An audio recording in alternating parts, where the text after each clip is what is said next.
apapun caranya kita akan lawan dan pertahankan nasab kita. Setelah nulis begitu dia mati. Jangan macam-macam. Kenapa? Karena apabila sesuatu kashful asar telah terjadi, maka tidak ada satu kekuatan pun yang mampu untuk mencegahnya. Kalau orang berani untuk berdiri tegak ketika ada bulldozer, maka dia akan terlindas oleh bulldozer. Siapapun dia. Kalau Allah sudah berkehendak. Dan ini nampaknya Allah betul-betul sudah berkehendak. Apapun fitnahnya, apapun framingnya, setinggi apa dia pangkatnya hari ini, yang mau membela nasab yang telah menyakiti Rasulullah Muhammad sallallahu alaihi wasallam itu beratus-ratus tahun, dia akan ikut terbantai oleh kedahsyatan kehendak Allah Subhanahu wa taala. Saya tertarik sekali dengan bagian terakhirnya itu, siapapun hari ini, setinggi apapun pangkatnya hari ini, kalau ikut membela nasab palsu, mungkin Ba'alawi maksudnya ya, walaupun tidak disebut, yang telah beratus-ratus tahun menyakiti Rasulullah, akan ikut terbantai. Dahsyat ya. Setahu kita terbantai itu dibunuh, Pak. Kalau mati biasa bukan dibantai. Kayaknya belum ada yang terbantai bahasanya. Tapi maksudnya mungkin mati ya. Gimana dengan Rois Am itu ya? Ngeri juga ini. Awalnya saya pikir hanya YouTuber yang modal gigi gerham nggak ada isi kepala ya, itu yang ngomong begitu. Ternyata kiainya sama. Walaupun ini lebih soft kiainya ini. Jadi nggak dikaitkan kepada dirinya sendiri. Kalau narasi yang beredar kan karena mau bahala dengan Keimat, karena melaknat mati. Kalau Keimat enggak. Tapi karena Allah berkehendak, siapapun itu yang membela nasab ini, maka seperti berdiri di depan bulldozer itu akan mati itu. Setinggi apapun pangkatnya gitu. Ya berarti termasuk Rois Am dong. Ya termasuk Kiai Syukron Makmun. Ya. Atau jangan-jangan yang dulu-dulu itu ulama-ulama meninggal itu gara-gara bela Ba'alawi ya, gara-gara menyatakan Ba'alawi sahih ya. Karena rata-rata memang sudah meninggal sih kitab-kitab ulama nasab itu.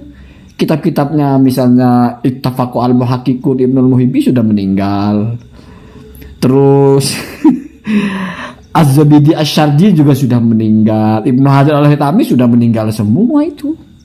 Jangan-jangan gara-gara bela Ba'alawi itu ya. Terbantai mereka itu. Ya tinggal kita tunggu Rois Am bagaimana ini maksudnya. Jadi di pikirannya orang ini itu siapapun yang bela Ba'alawi itu akan terbantai gitu. Siapapun dia. Ya. Semoga aja nggak terfikirnya Mbah Mun, Mbah Hasyim Asy'ari itu wafat gara-gara itu ya. Semoga aja gitu, karena dulu mungkin kan nggak apa-apa kalau mereka belum ada dalil katanya kan. Kan sebelum 2022 kalau itu. Ini kan setelah 2022. Tapi sekarang kan ulama-ulama sepuh masih banyak. Syekh Ali Jum'ah itu, aduh, akan terbantai itu. Itu ulama-ulama nasab itu, Syekh Mahdi Rajai itu. Terus Syekh Ibrahim bin Mansur yang mengatakan jahil murakkab. Aduh, double itu ya. Ya nggak melaknat sih. Cuma jahil murakkab aja gitu kan. Ada yang dari Malaysia itu yang Yudhofi Sofil Majanin, ditempatkan di barisan orang-orang gila. Itu masih ada kayaknya orangnya. Atau sudah meninggal ya. Kalau bicara meninggal dulu di masa Rasulullah saja, Abu Jahal, Abu Lahab itu bukan lagi menyakiti nasabnya, Pak. Bukan lagi menyakiti nasabnya, menyakiti Rasulullah langsung. Enggak langsung meninggal juga. Ya hanya meninggal. Iya, Rasulullah juga meninggal akhirnya. Yang membela Rasulullah mati-matian ya meninggal. Yang menyakiti Rasulullah mati-matian ya meninggal. Ya namanya meninggal, namanya manusia bagaimana sih? Orang-orang yang dicintai Rasulullah, Sayyidina Hamzah, meninggal di lapangan perang. Ya kalau secara agama, sudut pandang syariat mulia, meninggal di medan perang. Tapi secara kemanusiaan, kan sakit. Lebih tidak sakit daripada meninggalnya di tempat tidur. Ini apa namanya, bela-bela Ba'alawi di sambar petir, kepalanya pecah, mungkin agak ngeri-ngeri ya. Ya ada orang yang mewasiatkan jangan memutuskan nasab Ba'alawi terus meninggal. Ada yang lagi baca Quran meninggal, ada yang lagi tidur meninggal, ya gitu-gitu aja sih. Kayaknya belum ada yang meninggalnya itu karena kepalanya pecah disambar petir gitu. Jadi begitu ya Kiai Imad ya. Jadi bulldozernya itu jangan asal nabrak lah ya. Ya kalaupun bulldozernya Kiai Imad ini mau nabrak-nabrak, ya lihat-lihat ya. Memang bulldozer ini nggak ada spionnya ya. Ada spion lah ya. Ngomong-ngomong, mungkin kalau Kiai Nur Yahya kan baru menyebut ibunya Nabi Adam, mungkin Kiai Imad bisa menyebut bapaknya nanti ya. Dia nggak bisa lagi bawa dalil, nggak bisa dia. Udah ditantang-tantangin tuh sama orang-orang, berani nggak debat dengan Kiai Imad? Melempem baik. Yang suruh di depan itu orang-orang kayak Kori tuh yang macam-macam. Kalau ada acara begini bikin kerusuhan. Paling begitu doang, lama-lama ditangkap polisi juga tuh orang begitu. Lama-lama ditangkap polisi. Kenapa? Karena dia mengganggu acara orang lain. Saya cari nama Faqih Muqaddam Muhammad bin Ali itu tidak ada sama sekali. Pada tahun 653 orang bernama Faqih Muqaddam. Tapi kibin-kibin kan hadaratnya loh hadrati Sayyidina wa Maulana Faqih Muqaddam, ya Faqih Muqaddam. Pakai Muqaddam dipanggil nggak ada kok. Saya bisa membuktikan dia tidak ada. Saya nggak bakal berani ngomong begini kalau saya tidak bisa membuktikan bahwa Faqih Muqaddam tidak ada pada masanya. Tidak ada. Lalu gimana tuh Kiai kok bisa ada? Ya Sangkuriang tahu? Sangkuriang, Superman, tahu? Batman, Gundala, nggak ada orangnya. Tapi kemudian anak-anak kita hafal. Coba idola kamu siapa? Superman, Batman, Gundala, Spiderman, Doraemon. Kalau dulu Sangkuriang, Kamandanu, Angling Dharma, tak kayak tadi Angling Dharma tuh. Itu belum ditemukan bukti sezaman. Saya baca dalam sejarah Bojonegoro, kalau Bojonegoro di Banten. Di Bojonegoro bahwa para pakar-pakar Bojonegoro belum menemukan bukti sezaman betulkah dulu di Bojonegoro ini ada Angling Dharma. Tetapi itu adalah sebuah kekayaan kebudayaan daripada Bojonegoro. Sama seperti di daerah Jawa Barat dikenal dengan nama Sangkuriang. Dikenal dengan nama di sana siapa lagi tuh tokoh-tokoh yang diciptakan dalam versi kebudayaan untuk menjadi inspirasi bagi anak-anak muda pada zamannya. Itu banyak sekali diciptakan tokoh dan tokoh-tokoh semacam itu lalu kemudian ada yang ngaku-ngaku keturunannya. Orangnya diciptakan, sekarang orang ada yang ngaku turunan Superman. Saya masih turunan Superman. Mengenai Arjuna, apakah betul Arjuna punya anak namanya Parikesit? Betul, dalam dunia kebudayaan, pewayangan.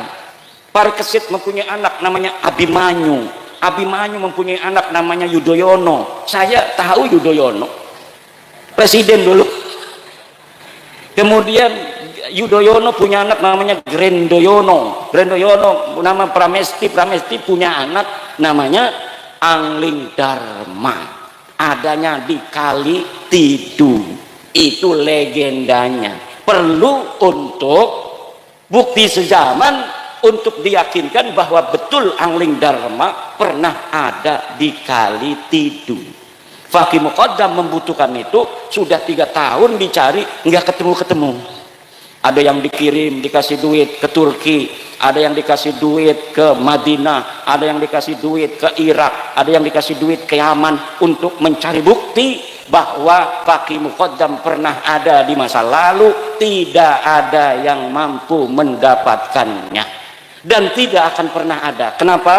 Karena saya sudah secara badihian jalian bahwa nasab Ba'lawi ini diakuinya baru di abad 9 Hijriah, 895 Hijriah. Di tahun 895 Hijriah ada seorang Ba'lawi namanya Ali As-Sakran, nyatet bin-binnya dia. Katanya dia namanya Ali, punya abah namanya Abu Bakar. Abu Bakar punya abah namanya Abdurrahman. Abdurrahman ini orang bener nih, masih 3 nih orang bener nih. Nah dari Abdurrahman ke atas ini dia nggak hafal, tulis saja sampai nama cucu Nabi yang namanya Ahmad bin Isa yang ada di abad keempat Hijriah, 345 Hijriah, memerlukan 13 nama ke situ, dikarang aja. Abdurrahman bin Muhammad bin Ali bin Alwi bin Faqih Ali bin Faqih Muqaddam bin Ali bin Muhammad Sahib Birbat bin Ali Qali Qasam bin Muhammad bin Alwi bin Muhammad bin Alwi bin Ubaid bin Ahmad bin Isa. Ya saya cari kalau Ahmad bin Isa ini benar cucu Nabi. Ada di dalam kitab Tahdhibul Ansar, ada di dalam kitab Al-Mazdi Ahmad bin Isa, ada di dalam kitab Muntaqilatut Talibiyah, ada dalam kitab As-Sajarah Al-Mubarakah karangan Imam Fakhrur Razi, ada dalam karangan kitab Al-Asili karangan Al-Marwazi, karangan At-Taqi, ada dalam kitab Al-Fahri Al-Marwazi, ada dalam As-Sabatul Musad, ada di dalam kitab apa namanya itu Umdatut Talib di abad ke-9 awal. Ahmad bin Isa sahih sebagai cucu Nabi, anak-anaknya 3, ditulis dalam kitab-kitab itu mulai abad ke-5 Hijriah, ditulis anaknya itu 1 Muhammad, 2 Ali, 3 Husain, tidak ada anak bernama Ubaid. Leluhurnya Kabib ini namanya katanya Ubaid, katanya anak Ahmad bin Isa cucu Nabi. Dilihat di dalam kitab-kitab masa lalu yang hari ini masih ada dicetak, karena kitab masa lalu itu punya Imam Syafi'i itu tahun 150 Hijriah Imam Syafi'i lahir, beliau wafat 205 Hijriah, kitabnya masih ada sampai hari ini. Begitu pula kitab-kitab nasab, banyak kitab nasab itu yang saya ambil hanya beberapa, paling 30 yang saya sebut di dalam kitab. Kenapa? Karena itu yang menyebut Ahmad bin Isa, yang lain itu keluarga lain, jadi nggak perlu untuk saya sebutkan. Kalau disebutin semua 200 kitab nasab dan sejarah bapak-bapak dan ibu-ibu, yang semuanya memperkuat dan membatalkan nasab Habib sebagai keturunan Nabi. Lalu mereka marah-marah sama saya, nggak mau nerima, ini fitnah, hasud, iri, dengki, punya kebencian pada turunan Nabi. Kebencian turunan Nabi siapa? Saya turunan Nabi, mana buktinya? Nggak perlu bukti, husnudon aja. Nggak mau husnudon mah, nanti kamu minta uang sama saya. Kalau kita husnudon dimintain duit, tapi kalau sudah kelihatan dia pakai kaos PWI nggak berani. Jadi orang-orang yang paling merdeka sekarang di Indonesia ini orang yang pakai kaos PWI, nggak bakal itu. Misalnya nih perempuan-perempuan, hei se-Indonesia bikin jilbab yang ada lambang PWI, lambang Gunung Jawa itu, insya Allah selamat daripada kezaliman Baklawi. Atau di depannya kan biasa kayak OSIS itu kan, sekarang gambarnya PWI, wah selamat. Mau kan sekarang tuh di Jepara ada kayak apa ya, kayak mania 31 anak perempuan diperkosa sama Syafiq Al-Habsyi. Habib 31 anak perempuan diperkosa baru tahun 2025 ini, masih beberapa hari yang lalu. Tapi sudah saya masukkan dalam kitab saya, dan kitab saya sudah dicetak, kitab baru, judulnya Minhajun Nasabin fi Ibtali Nasabi Ba'lawi Al-Multasik Lil Alawiyyin. Itu bisa di-download juga, gratis download kitab saya itu. Kalau orang ngarang kitab itu nggak mau ditaruh di internet, kenapa? Nggak dapat untung. Kalau saya setiap ngarang kitab, terutama kitab nasab ini, hari itu saya tabyin, hari itu saya share gratis. Begitu. Untuk apa? Karena tujuan saya ngarang bukan cari duit. Alhamdulillah Allah sudah kasih saya rizki. Tapi untuk memberi pencerahan kepada saudara-saudara saya. Kenapa? Karena saya mantan kibin juga. Kibin semua ini, banyaknya kibin semua. Pengurus PWI ini banyaknya kibin-kibin. Pekalongan, tanya kenal saya enggak? Saya dulu kalau ngobrol di rumahnya itu ya di atas, yang ada neng nong, orjennya itu. Sekarang alhamdulillah bebas merdeka. Orang yang merdeka dirinya diberi kekuatan oleh Allah, tidak mudah ditipu, tidak mudah diperdaya. Orang itu Kalau sudah dia itu husnudon pada maling, udah tampangnya kayak maling ini, lah husnudon gak boleh kita suudon pada orang. Insya Allah laptop, HP di meja habis semua itu. Saya punya teman kiai, orangnya husnudon aja itu sama Balawi. Nggak, udah sampai nggak wawuh sama saya. Tahu nggak wawuh? Ini sekarang ini nggak wawuh sama saya gara-gara saya batalin nasab Balawi nih. Karena dia masih jadi kibin. Kemudian dia cerita, namanya sama temen, kalau ada musibah cerita. Yai katanya, ada tuh yang biasa datang tuh sama kita, biasanya ke dia datang, ke saya datang gitu. Terus itu saya ngobrol kan kalau di meja, ada HP, ada laptop.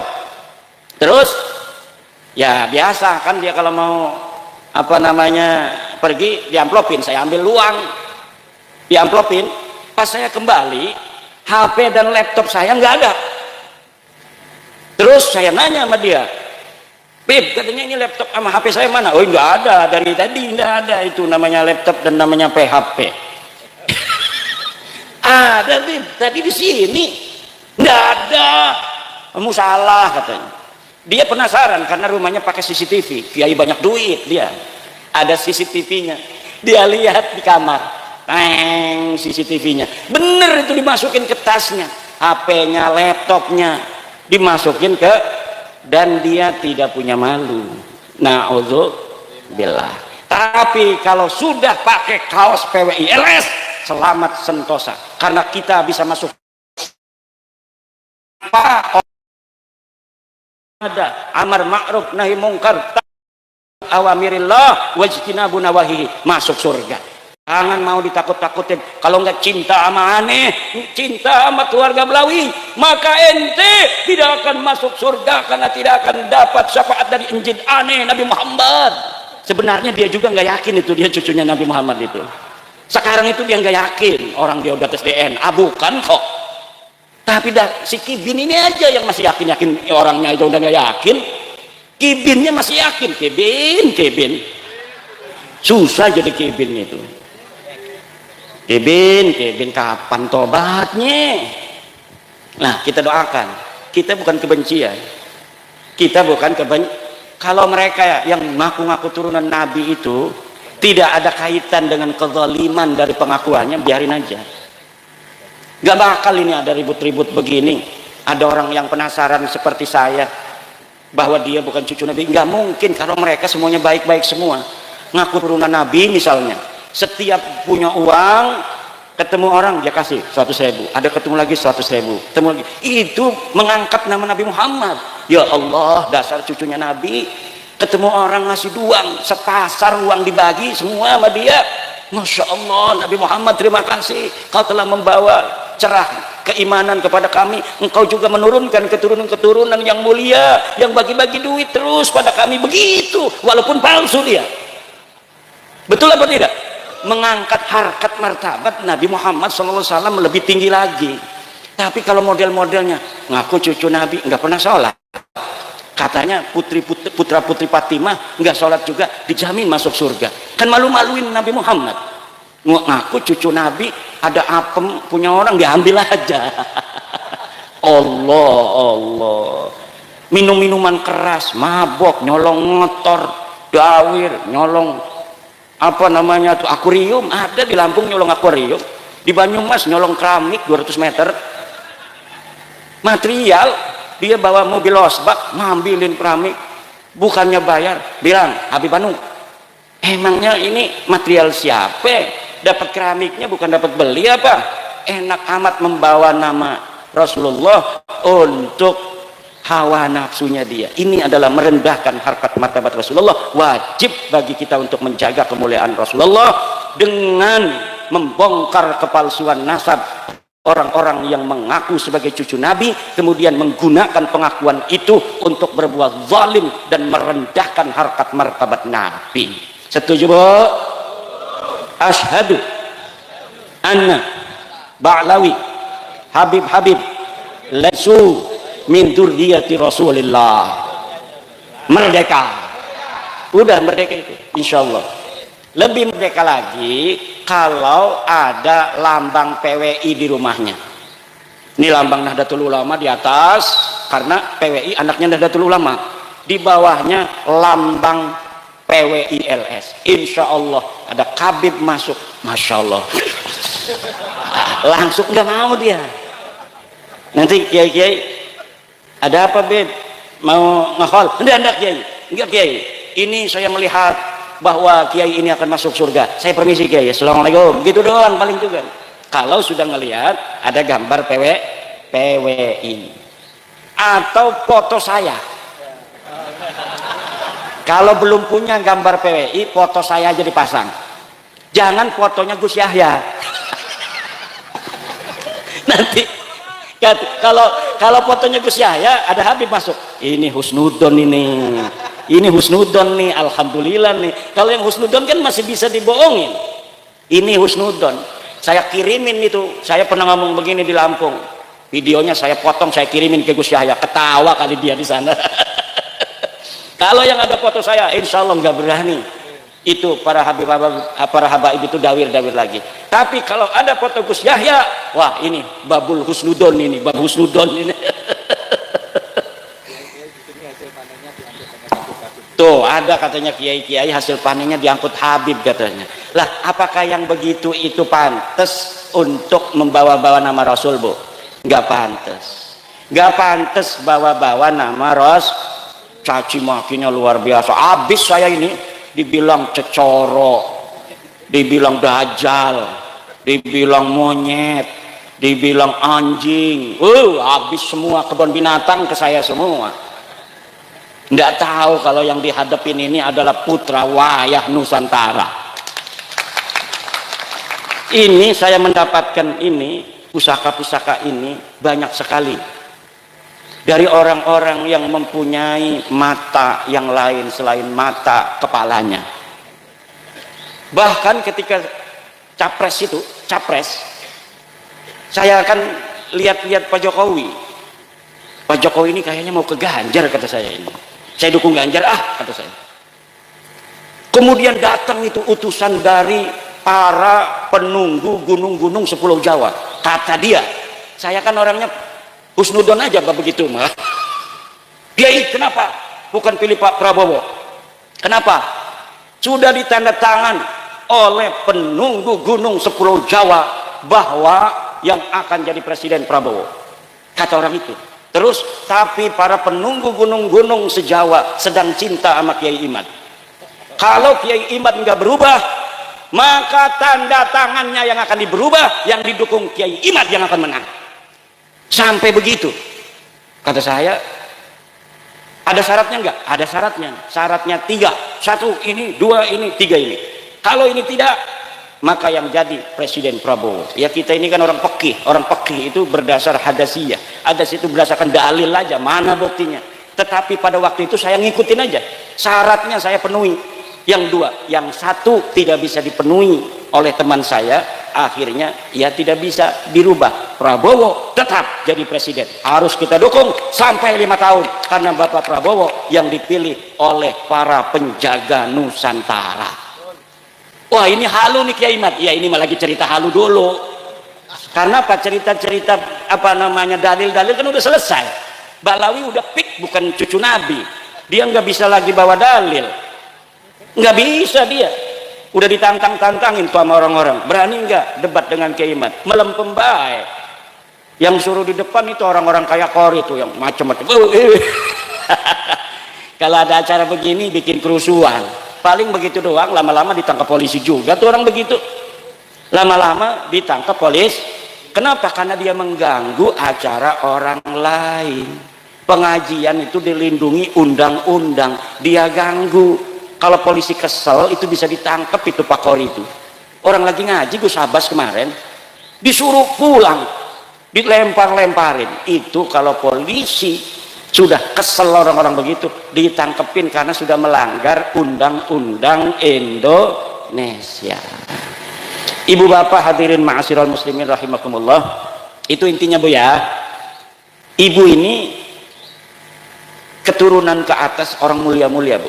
Jangan rendah diri kepada orang-orang begituan. Mereka bukan siapa-siapa. Mereka tidak lebih mulia daripada kudungnya ibu-ibu. PWILS punya kaos yang keringetan itu lebih mulia dari seluruh jubahnya para Balawi. Lebih mulia orang-orang Nusantara, orangnya jujur, sopan santun, nggak enakan sama orang. Orang-orang begitu itu berpahala. Kiai tadi, Kiai itu, Kiai Ibrahim nih, biasanya kalau bukan acara begini, mimpin tahlilnya panjang.